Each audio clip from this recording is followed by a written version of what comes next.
Hey everybody. I just want to jump on here and give you a little story time slash testimony today. Uh so yesterday was Monday, right? I am a caregiver for anybody that doesn't know, and I have two clients on Mondays. So I went to my client on no, I'm sorry. Yesterday was Tuesday. Today is Wednesday, y'all. Excuse me.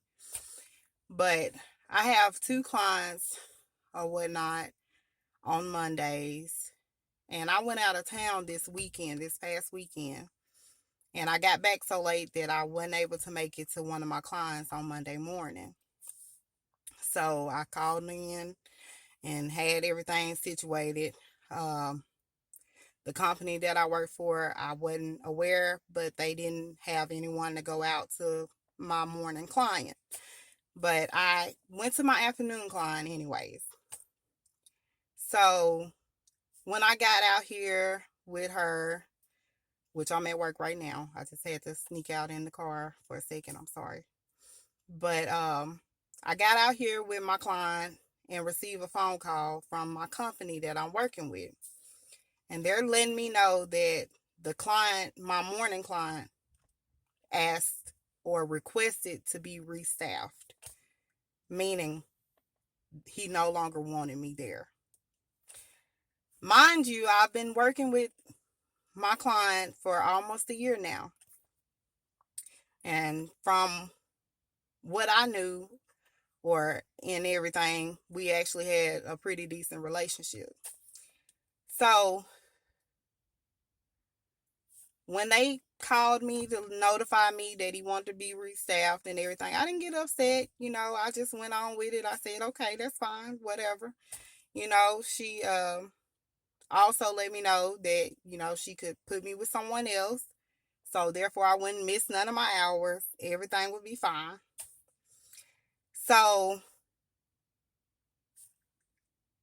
after I went to my client, that was on Monday, you guys. I'm sorry if I'm getting the dates mixed up or whatnot, but that was all on Monday. So yesterday, which was Tuesday, I went to him because they actually asked me, could I go to him, I guess, until they could find him another caregiver.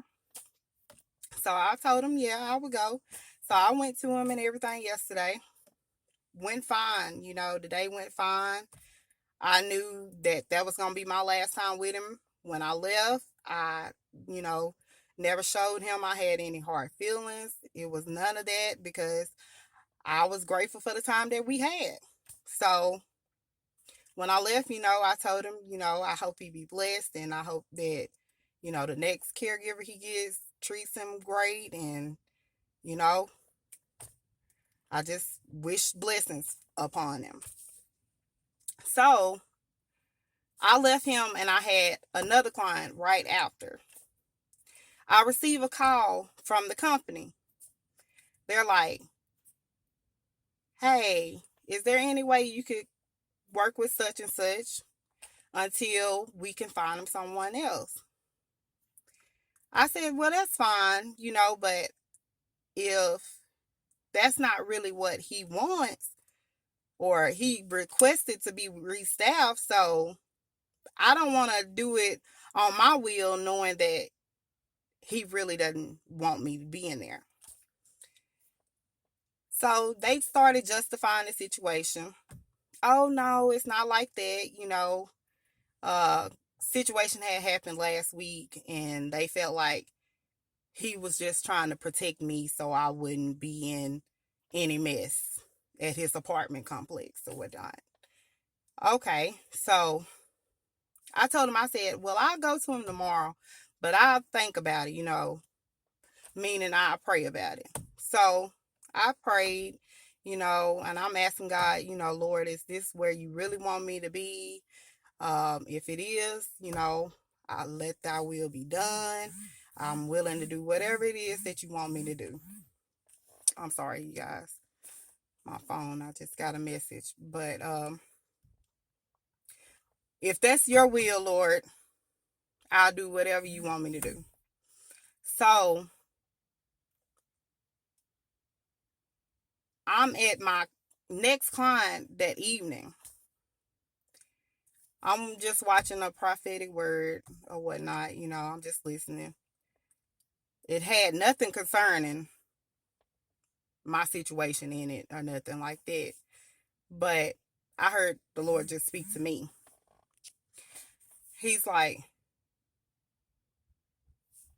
keep him. You need to pray for him. Start praying for him. I need to pray with him on a daily.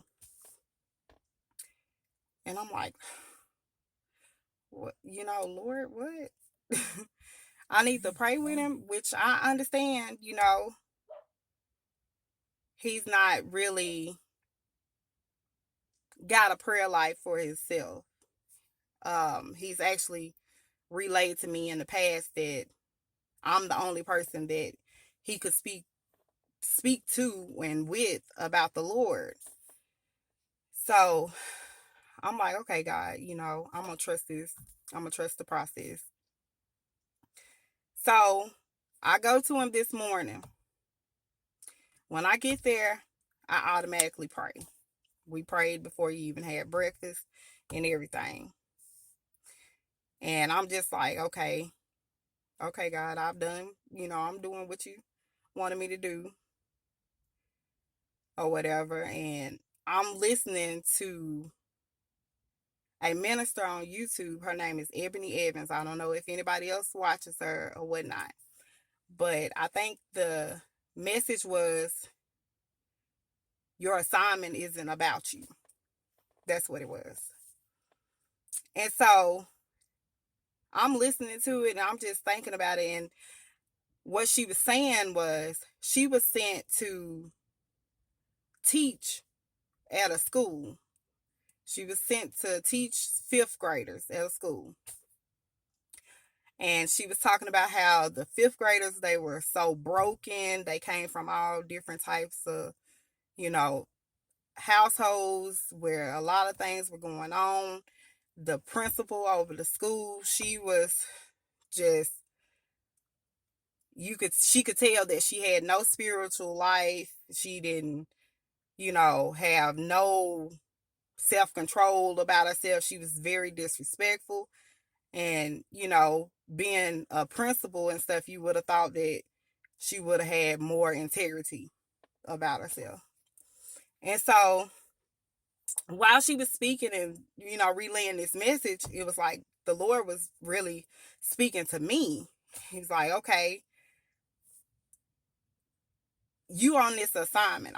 I'm on this assignment. He has assigned me to be there to actually, I guess, coach my clients into a prayer life. I do have one client. I have 3 different clients every week. 3 clients. They're the same, clients every week, but it's 3 different ones. And I only have one client that actually, I do know, actually truly believe in the Lord. And we talk about the Lord. We can have prayer together and everything. And then I have another client that's actually, has no prayer life that I know of either. And so it's 2 of them. And so I know that God is telling me, this is your assignment. You are here to lay hands on these people. You are here to help these people get out of their bondage that they're in. The bondage that they've waddled and laid in, and just so depressed. They so just down, and they're allowing themselves to just waddle in their mess. And God is telling me, okay, you need to help them in the midst of it. You need to be there to help them. Because honestly, I was willing to let him go, because I'm like, okay, God, if he don't want me there, I don't want to be there, and that's not being ugly or anything like that. It's just, who wants to be somewhere that the person don't want you there, especially in their home, So when he did call them to let them know he wanted to keep me after I had went to him yesterday. But it was just like, okay, I don't know what changed his mind or what made him have a change of heart, but even when he did call them, I still was questioning, the motive and myself being there. So they just asked for me to think on it.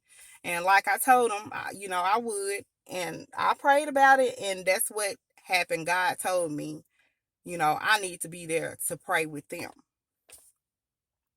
And I'm telling you, I feel like God is just moving in this season. And I mean, it's so many things if you just listen, if you get accustomed to his voice, and when he's talking to you, when he's assigning you to do different things. And you just got to learn how to be obedient. I don't know what the outcome is through this. I'm not questioning it either, because I know whatever it is, God gonna direct me, and he's gonna lead me the whole way. I don't have to worry about if it's the right thing or the wrong thing, because I know he's not gonna steer me wrong. And I just wanted to get on there and share that with you guys, because somebody else may be wondering, why am I here? Why am I doing this? Lord, why you send me over there? Don't question him. Just do it. Just be obedient. Because when he has a reason, you're going to get to see it. Just do what he asks you to do. In the end, he's going to show himself to you, and you're going to know the reason behind it. So I wouldn't even worry and question myself about what his motives is, because you know what? As long as it's pleasing him and his kingdom, what other better way to live? To serve God. And I just want to thank God for allowing me to be here with these people, with my clients at this time, because I may be the only person that they're getting it through. I'm sure from the way we talk and the way things are going, I am the only person that is showing any spirituality to them. I love the Lord, and I know he loves them too, but they don't know his goodness. And if they can see his goodness through me, I'll be that vessel. I want to show them that they can have that relationship with the Lord. When times get rough, when they feel that they can't talk to I'm sorry, y'all. When they feel like they don't have that person to talk to, because these are older people. They are. And a lot of them are set in their ways. As people say, they're set in their ways. But at the same time, being set in your ways, God can change anybody. It doesn't mean that God can't change you because you said. That's that mindset that I was talking about. Their mindset is maybe negative. And it really is. It's negativity. And, I was okay. Honestly, I was okay with being moved, because it started draining my spirit. I felt like it was draining me being around, all the negativity. But that was my wants.